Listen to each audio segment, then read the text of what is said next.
งานนี้บอสโจลั่นไม่คำด้วยมันเป็นเรื่องราวอีหยังนั่นก่อนอื่นขอกล่าวคำว่าสวัสดีครับผมสวัสดีพี่น้องครับป้องปายมิตรหมอแคนแฟนหมอลำยินดีต้อนรับเข้าสู่ช่องไทยซีเกตชาแนลสวัสดีไปยังแฟนคลับเอฟซีสาวหน่อยเพชรบานแพงแฟนคลับเอฟซีลาหน่อยอุงอิงสู้ขู่สู้คนนะครับเด้อมาพบกันในช่องไทยซีเกตชาแนลในเวลา9 โมงกว่าๆครับมาช้ายังดีกว่าไม่มาตามสโลแกนของช่องนั่นแหละครับพี่น้องมาพบมาพ่อพี่น้องคือเก่าคือเดิมเพิ่มเติมเพื่อความล่าซ่าแน่จักนิดจักหน่อยข่าวสารเรื่องเล่าติดตามกับเขาอยู่ครับพี่น้องมาว่าหอดจอดถึงเรื่องราวที่บอสโจได้ออกมาเว้าด้วยโตของเจ้าของเองมันไม่ใช่คอนเทนต์ผมไม่ขำด้วยผมไม่ทำคอนเทนต์ขยะแบบนี้นั่นคือเรื่องราวของแอดมินพวงมณีที่หายสาบสูญไปบ่มีไผเห็นตั้งแต่วันที่30เนาะวันที่30เมษายนคิวงานคิวการสาวหน่อยเพชรบันแพงแสดงที่วัดสะพานซีปลวกแดงระยองพี่น้องมิดหมอแคนแฟนหมอลำหลายผู้หลายคนต่างกะชะงนสงสัยพวงมณีหายไปที่ใดหายไปได้อย่างไรมือว่านนี่ครับบอสโจได้ไปแจ้งความเป็นที่เสร็จสับเรียบร้อยหลังจากปรึกษากับผู้หลักผู้ใหญ่หลายผู้หลายคนก่อนสิไปแจ้งความเนื่องจากว่าเนี่ยครับที่ยังหันได้ไปเพราะยังมีขอกังขาเกี่ยวกับพวงมณีนี่เราสิไปหาญาติพี่น้องบ่ไปกับผู้ใดก็บ่คิดบ่ฝันครับหลายคนเป็นห่วงเรื่องเงินเรื่องค่ำบ่ต้องเว้าฮอดจอดถึงครับเรื่องเงินเรื่องค่ำนี่เพียงแค่เล็กน้อยถ้าได้เอาเงินในส่วนที่ขายอีหยังครับครีมกันแดดได้บ่ได้คิดเสียดายเงินครับแต่คิดถึงคนคิดน้ำคนเสียไปได้จังไดจนเพจดังครับเพจดังทั้งกำเมืองระยองชลบุรีนี่นิวชลบุรีระยองออนไลน์เพิ่นได้ประกาศแบบนี้ครับประกาศหาคนหายทางวงเป็นห่วงบุคคลนี้เป็นสมาชิกวงสาวน้อยเพชรบ้านแพงมาแสดงที่วัดสะพาน4ปลวกแดงระยองเมื่อวันที่30เมษายน2 วันที่แล้วตอนนี้ติดต่อไม่ได้ใครเห็นแจ้งเบาะแสมาที่เพจนี้ได้เพจนี้หรือทางเพจสาวน้อยเพชรบ้านแพงนี่ครับเพิ่นได้ลงรูปเอาไว้แบบนี้ครับเนี่ยลงรูปพวงมณีนี่เด้อหน้าตาพวงมณีครับนี่ครับเพิ่นได้ลงเอาไว้เป็นจังไดคือจังหายสาบสูญไปโดยบ่มีไผฮู้บ่มีไผทราบ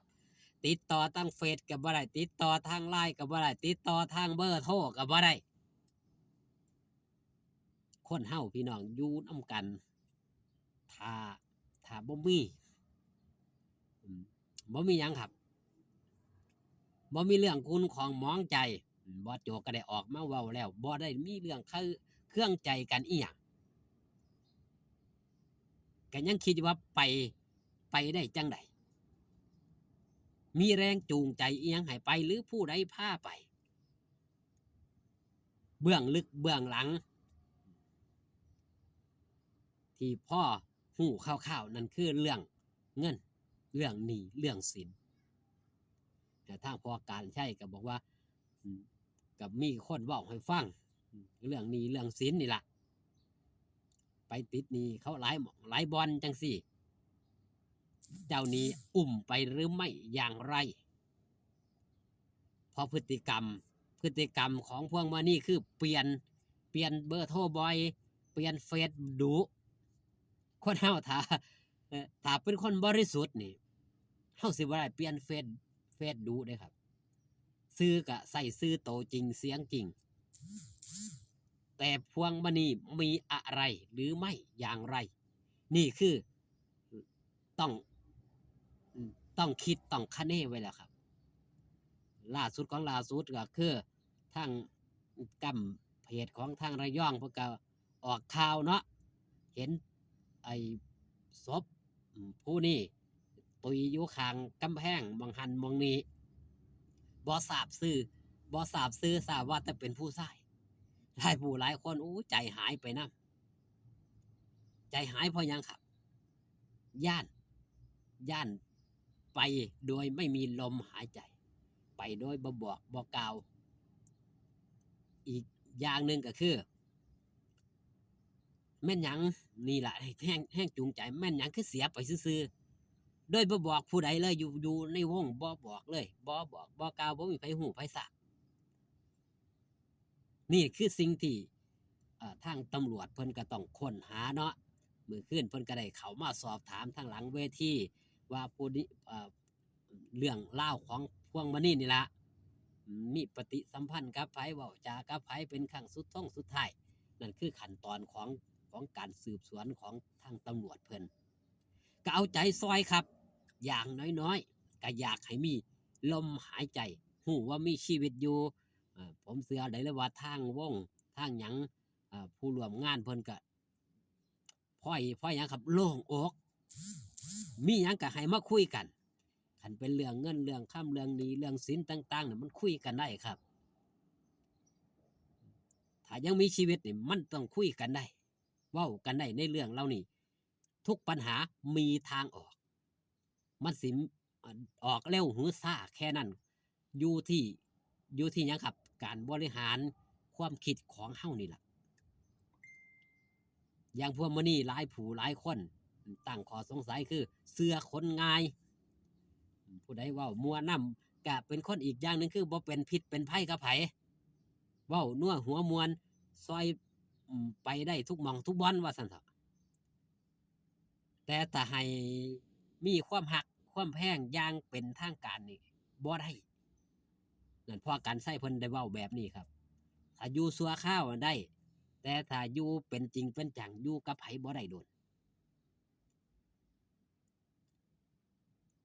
สิเป็นสาเหตุใดก็ขอภาวนาให้เห็นเร็วๆครับให้มีชีวิตอยู่เอาคลิปนี้ฝากตอนเอาไว้แต่เพียงส่ำนี้ครับบอสโจลั่นไม่ใช่คอนเทนต์ขอบคุณที่มาเบิ่งมาแย่งพอกันคลิปหน้าสบายดีครับผม